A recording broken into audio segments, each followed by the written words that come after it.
സാക്ഷാൽ James Cameron ആണ് ഈ കൺസെർട്ട് ഫിലിം ഡയറക്റ്റ് ചെയ്തിരിക്കുന്നത്. ബില്ലി എയിലിഷിന്റെ കൂടെ ജെയിംസ് ക്യാമറൂൺ. ഈ ഒരു കാര്യമാണ് ഈ സിനിമയിൽ എന്നെ പ്രധാനമായിട്ടും ആകർഷിച്ചത്. കാരണം എന്തെന്നാൽ ജെയിംസ് ക്യാമറൂൺ എന്ന് പറയുമ്പോൾ നമുക്ക് കൂടെ ചേർത്ത് വായിക്കേണ്ട ഒരു സംഭവമാണ് 3D.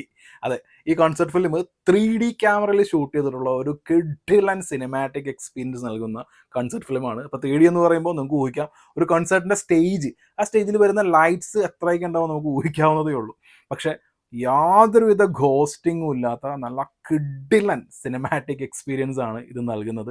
ഇത് റിലീസായിട്ടുള്ളത് ഫ്ലാറ്റ് റേഷ്യോയിലാണ്. അപ്പോൾ നിങ്ങളുടെ അടുത്തുള്ള തിയേറ്റർ, ഫ്ലാറ്റ് സ്ക്രീൻ തിയേറ്റർ ആണെന്നുണ്ടെങ്കിൽ നിങ്ങൾക്ക് ഇതിൻ്റെ ഫ്ലാറ്റ് സ്ക്രീനിൽ വിത്ത് 3D ഇങ്ങനെ അടിപൊളിയായിട്ട് കാണാം. ഞാൻ കണ്ടിട്ടുള്ളത് PVR ഫോറം മാളിലുള്ള ഓഡി 6 ആണ്. ഓഡി 6 ഫ്ലാറ്റ് ആണ്, 3D ആണ്, പക്ഷേ 2K ലേസർ ആണ്. 2K ലേസർ 7.1 ആണ് ഇതിൻ്റെ സൗണ്ട് വരുന്നത്.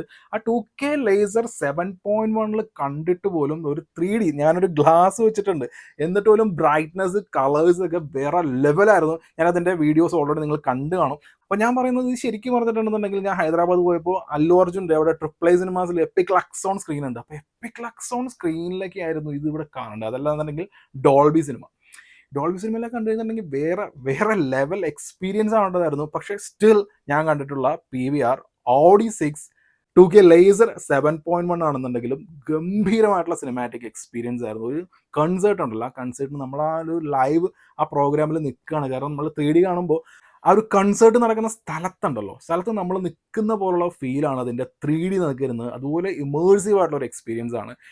വൈ ബില്ലി എയിലിഷ് എനിക്ക് വളരെ വളരെ ഇഷ്ടമാണ്. ഇമോഷനാണ് പുള്ളിക്കാരിയുടെ main.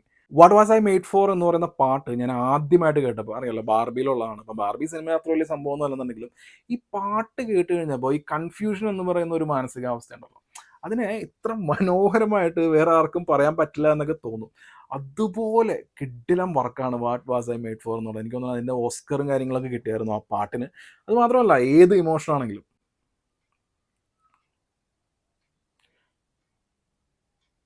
Loneliness, anxiety, heart breaking,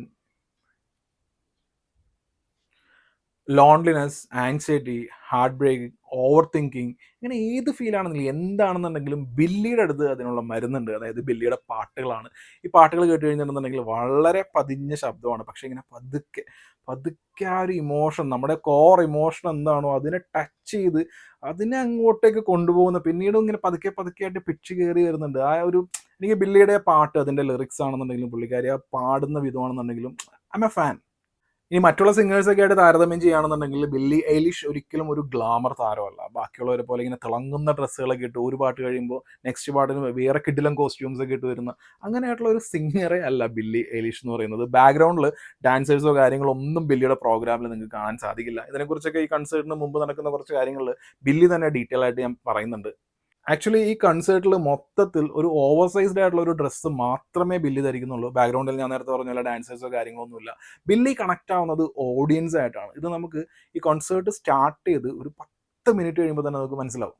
ഈ കൺസേർട്ട് നടക്കുന്നതിന് മുമ്പുള്ള ചില കാര്യങ്ങൾ, മണിക്കൂറുകൾക്ക് മുമ്പ് നടന്ന കാര്യങ്ങളൊക്കെ ആയിട്ടാണ് ഇതിൻ്റെ ഒരു കഥ പോകുന്നത്. ജെയിംസ് ക്യാമറൂണാണ് അത് മൊത്തത്തിൽ ഷൂട്ട് ചെയ്തിരിക്കുന്നത്.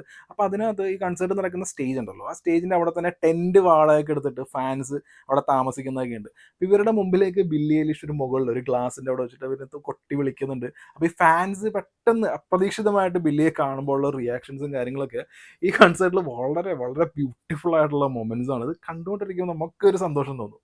പിന്നെ ഏത് പാട്ടിന് ഏത് ലൈറ്റാണ്, എങ്ങനെയാണ് കളേഴ്സ് വരേണ്ടത്, കളേഴ്സ് എവിടെ നിന്ന് ഏതൊക്കെ രീതിയിൽ എങ്ങനെയെന്നുള്ളതിനൊക്കെ വളരെ ഡീറ്റെയിൽ ആയിട്ടുള്ള ഒരു അറിവുള്ള ആളാണ് ബില്ലി എയിലിഷ്.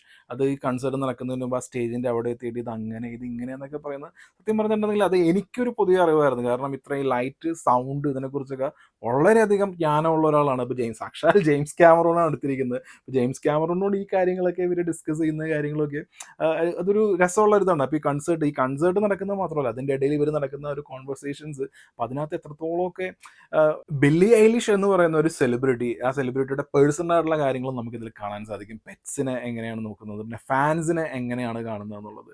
ആക്ച്വലി ഫാൻസ് ആയിട്ടുള്ള ഇൻട്രാക്ഷനിൽ ഇച്ചിരി മുറിവുകളൊക്കെ പറ്റിയ കൈയും കാര്യങ്ങളൊക്കെ കാണിക്കുന്നുണ്ട്.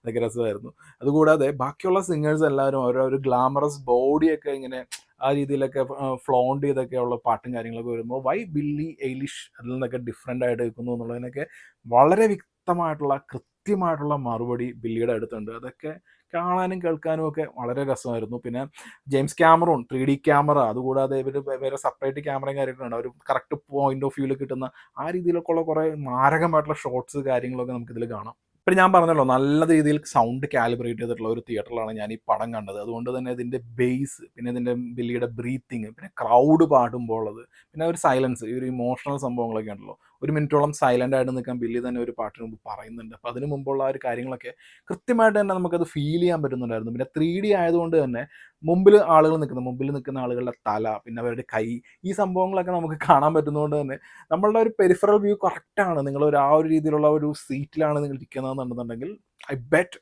നിങ്ങൾ ആ ഒരു കോൺസെർട്ട് സ്റ്റേജിൽ നിൽക്കുന്ന ഫീലാണ്, ഈ ഒരു അത്ര ഇമേഴ്സീവ് ആയിട്ടുള്ള ഫീലാണ് ഈ സിനിമ നൽകുന്നത്.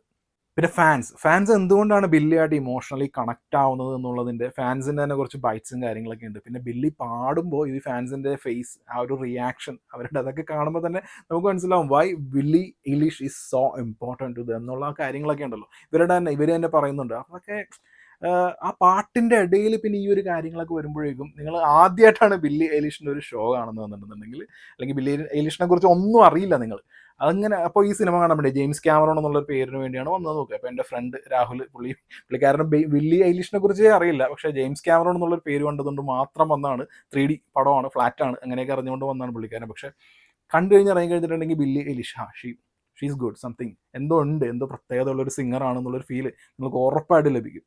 പിന്നെ ക്രൗഡ് ഷോട്ട്സ് ഒരുപാട് കാണിക്കുന്നു എന്നുള്ളതാണ് ഒരു വേണമെങ്കിൽ ഒരു നെഗറ്റീവായിട്ടൊക്കെ പറയാൻ തോന്നുന്നത്. പക്ഷേ അതൊരു വലിയ നെഗറ്റീവായിട്ടൊന്നും പറയാൻ തോന്നുന്നില്ല. കാരണം ജെയിംസ് ക്യാമറൂൺ ആണ്, സാക്ഷാൽ ജെയിംസ് ക്യാമറൂൺ സംവിധാനം ചെയ്തിരിക്കുന്നതിൻ്റെ എല്ലാവിധ ക്വാളിറ്റികളുണ്ട്. നിങ്ങൾ ഒരുപാട് BTSൻ്റെ ആണെന്നുണ്ടെങ്കിൽ ഇപ്പോൾ അയൺ മെയ്ഡൻ്റെ വന്നിട്ടുണ്ട്, അതുകൂടാതെ ടൈലർ സ്വിഫ്റ്റിൻ്റെ ഇതൊക്കെ സ്ഥിരമായിട്ട് കൊച്ചിയിൽ റിലീസ് ആവുന്നുണ്ട്. അപ്പോൾ എത്ര കോൺസെപ്റ്റ് ഫിലിം നിങ്ങൾ കണ്ടിട്ടുണ്ടെന്നുണ്ടെങ്കിൽ പോലും ഇതിന് വ്യത്യാസം ഉണ്ടാവും. കാരണം ഇതിൻ്റെ മേക്കിംഗ് സ്റ്റൈൽ തന്നെ വരുന്നത് അങ്ങനെയാണ്. പിന്നെ എൻ്റെ ഫേവറേറ്റ് ആയിട്ടുള്ള ഒരുവിധപ്പെട്ട എല്ലാ പാട്ടുകളും ഇതിനകത്തുണ്ടായിരുന്നു. Wildflower, When the Party is Over, The Greatest, What Was I Made For, Happier Than Ever, Birds of a Feather, Therefore I Am, Bad Guy, Blue. പാട്ടുകൾ നൽകിയ ഇമോഷൻ ഉണ്ടല്ലോ, ഇതൊന്നും പറഞ്ഞറിയിക്കാൻ പറ്റില്ല. Especially birds of A feather. പിന്നെ guess ഉണ്ടാവുമെന്ന് ഞാൻ വിചാരിച്ചു. ഗസിൻ്റെ അവിടെ നിന്നൊക്കെ ഒരു പോർഷൻസ് വന്നതുപോലെ തോന്നി, പക്ഷേ എൻറ്റയർലി ആ പാട്ട് വന്നതായിട്ട് എനിക്ക് തോന്നുന്നില്ല. മൊത്തത്തിൽ ഞാൻ നേരത്തെ പറഞ്ഞ പോലെ തന്നെ ബില്ലി എയിലിഷിനെ അറിയാതെയാണ് നിങ്ങൾ ഈ കൺസെർട്ട് ഫിലിമിന് കാണുന്നതെങ്കിൽ പോലും ബില്ലി എയിലിഷ് എന്ന് പറയുന്ന സിംഗർ, ഒരു ആ വ്യക്തി എത്രയോ പേർക്ക് മോട്ടിവേഷൻ നൽകുന്നു, എത്ര പേർക്ക് കോൺഫിഡൻസ് നൽകുന്നു എന്നുള്ളത് നിങ്ങൾക്ക് മനസ്സിലാക്കാൻ പറ്റും. പിന്നെ ജെയിംസ് ക്യാമറോൺ എടുത്തുകൊണ്ട് ഒരു ഫ്ലാറ്റ് സ്ക്രീനിൽ 3D കാണുകയാണെന്നുണ്ടെങ്കിൽ ഇതിൻ്റെ ഒരു ലൈറ്റ്സ്, സൗണ്ട്, ഇതൊക്കെ തരുന്ന ആ വിഷ്വൽ ഓഡിയോ ഗ്യാസും കറക്റ്റ് അങ്ങനെ തന്നെ പറയാൻ പറ്റും. അങ്ങനത്തെ ഒരു സിനിമാറ്റിക് എക്സ്പീരിയൻസ് ആണ്. സോ നിങ്ങൾ ഒരിക്കലും മിസ് ചെയ്യാൻ പാടില്ലാത്തൊരു സിനിമാറ്റിക് എക്സ്പീരിയൻസ് ആണെന്ന് ഞാൻ പറയും. 2026 ഞാൻ എൻറ്റയർ സിനിമകൾ കണ്ടിട്ടുണ്ടല്ലോ, 137 സിനിമകൾ കണ്ടു തിയേറ്ററിൽ. 137 സിനിമകളിൽ one of the best theatrical experience നൽകിയ ഒരു കോൺസെർട്ട് ഫിലിമാണ് Billie Eilish hit me hard and soft.